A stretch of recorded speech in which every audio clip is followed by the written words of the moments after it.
Dear students, आज के हम चैप्टर में बैंक रिकॉन्सिलिएशन स्टेटमेंट को कैसे सॉल्व किया जाता है उसके बारे में हम आपसे चर्चा करेंगे। बैंक रिकॉन्सिलिएशन स्टेटमेंट में दो चीजें आपके सामने दिखाई देती हैं जब आप सवाल करने प्रारंभ करते हैं। तो आपके पास या तो कैश बुक का बैलेंस मिलेगा या पासबुक का बैलेंस मिलता है। यदि आपके पास कैश बुक का बैलेंस मिलता है तो आप उसे उसमें देखेंगे दो प्रकार के बैलेंस आपको दिखाई देते हैं। एक होता है डेबिट बैलेंस, दूसरा होता है क्रेडिट बैलेंस। कैश बुक का डेबिट बैलेंस आपको शो करता है डिपॉजिट, मींस कि बैंक में आपका पैसा है। वहीं आप जब देखते हैं क्रेडिट बैलेंस शो करता है तो वो ओवरड्राफ्ट शो करता है। ओवरड्राफ्ट मतलब बैंक से आपने अधिक पैसा निकाला हुआ है, जमा राशि से ज्यादा पैसा आपने निकाल लिया है। इसके बाद आप आ जाइए तो आपको दिखाई देता है कि पासबुक है जो कि बैंक प्रिंट करता है, जिसमें एंट्रियां पूरी बैंक करता है। कैश बुक में सारी एंट्रियां व्यापारी खुद करता है, पासबुक में सारी एंट्रियां बैंक करता है। बैंक भी दो प्रकार के बैलेंस आपके सामने रखता है, एक होता है डेबिट बैलेंस, दूसरा होता है क्रेडिट बैलेंस। बैंक में पासबुक में यदि हमें डेबिट बैलेंस दिखाई दे रहा है, इसका मतलब कि हमारा ओवरड्राफ्ट है। यदि आपको क्रेडिट बैलेंस दिखाई दे रहा है, इसका मतलब बैंक में आपका पैसा जमा है, जिसे हम कहते हैं डिपॉजिट है।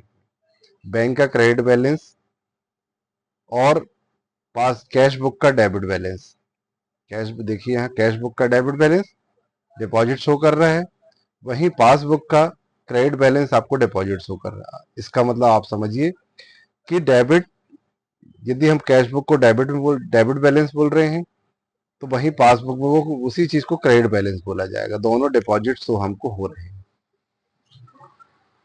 इसके विपरीत में हम जाएंगे तो देखेंगे कि क्रेडिट बैलेंस यदि कैश बुक का शो हो रहा है तो उसे हम कहते हैं ओवरड्राफ्ट, वहीं पासबुक का डेबिट बैलेंस हमें शो करता है ओवरड्राफ्ट। तो इसलिए मैंने ये क्रॉस का साइन आपको लगा के दिखा दिया है कि कैश बुक का डेबिट बैलेंस और पासबुक का क्रेडिट बैलेंस। ऐसे ही कैश बुक का क्रेडिट बैलेंस और पासबुक का डेबिट बैलेंस, ये दोनों एक ही चीज होती है। अब हम आते हैं कि इसको सॉल्व कैसे करना है। इसका मैं बिल्कुल सरल विधि आपको बता रहा हूं। बिल्कुल सरल विधि से यदि आप सॉल्व करेंगे, इस मेथड से वो आप लगा के सॉल्व करेंगे तो आपको कभी भी बैंक रिकॉन्सिलिएशन स्टेटमेंट सॉल्व करने में प्रॉब्लम नहीं आएगी। देखिए, इसमें आपने बैलेंस देख लिए। अब यदि आपके पास प्रश्न में कैश बुक या पासबुक का डेबिट बैलेंस आपको दिया हुआ है, कैश बुक का या पासबुक का डेबिट बैलेंस दिया हुआ है, तो हम दी हुई एंट्रीज में से, दी हुए ट्रांजैक्शंस में से प्रॉफिट को छांट लेंगे और उनको प्लस कर देंगे, और जो लॉसेस शो हो रहे होंगे उन्हें हम माइनस कर देंगे। इसको मैं अभी आपको प्रश्न के माध्यम से भी समझा दूंगा। दी गई एंट्रियों में से सवाल में जो एंट्रियां हमें 4 5 6 एंट्रियां जो दी रहती हैं, उसमें हम ये देखेंगे कौन सी एंट्रियां हमको प्रॉफिट कर रही हैं और कौन सी एंट्रियां हमको लॉस कर रही हैं। यदि जो एंट्रियां प्रॉफिट कर रही हैं उनको जोड़ देंगे, प्लस कर देंगे, और जो एंट्रियां हमें लॉस कर रही हैं उनको हम माइनस कर देंगे। ये कब करेंगे हम? यदि कैश बुक का या पासबुक का डेबिट बैलेंस हमारे प्रश्न में दिया गया है तो प्रॉफिट को ऐड करेंगे और लॉस को माइनस करेंगे।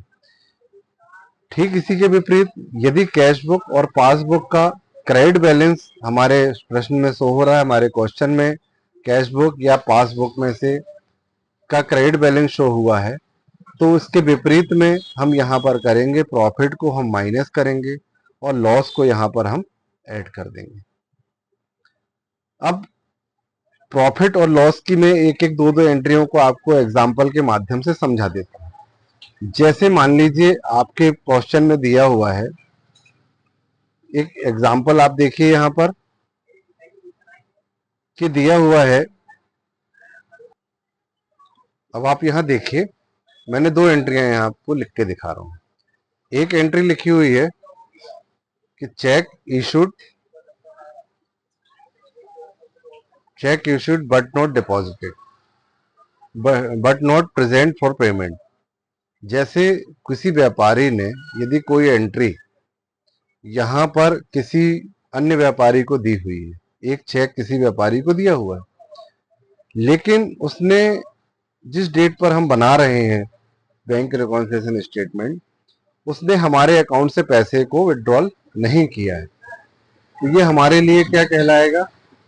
प्रॉफिट कहलाएगा, क्योंकि हमारे अकाउंट से आज दिनांक तक पैसे को विड्रॉल नहीं किया गया है। ये एंट्री लिखी हुई है, check issue but not presented for payment, मतलब हमने किसी को चेक दिया परंतु उन्होंने अभी तक हमारे अकाउंट से पैसे को विड्रॉल नहीं किया है। ये हमारे लिए हो गई प्रॉफिट वाली एंट्री। इस तरह से हम अपनी एक एंट्री को हमने ढूंढा, ये प्रॉफिट वाली एंट्री है। यदि प्रश्न में आपके कैश बुक या चेक बुक या पासबुक का डेबिट बैलेंस दिया हुआ है तो उसमें हम प्रॉफिट की कंडीशन में उसको ऐड कर देंगे, और यदि कैश बुक या पासबुक का क्रेडिट बैलेंस दिया है तो इसको हम माइनस कर देंगे।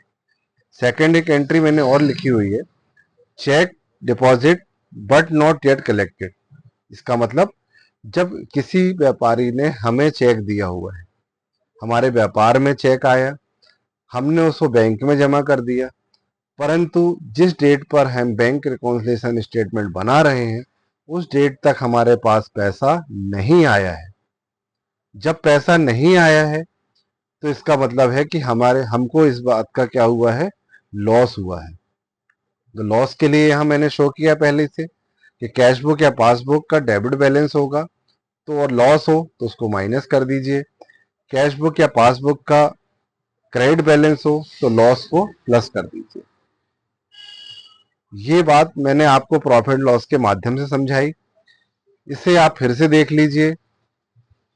यदि मान लीजिए कोई बात आपको समझ में नहीं आती है तो मुझे कमेंट्स करिए, मैं इसका उत्तर आपको फिर दूंगा, और इसके बाद एक नया वीडियोस बना के इसके आगे की बात को मैं आगे समझा दूंगा। Thank you.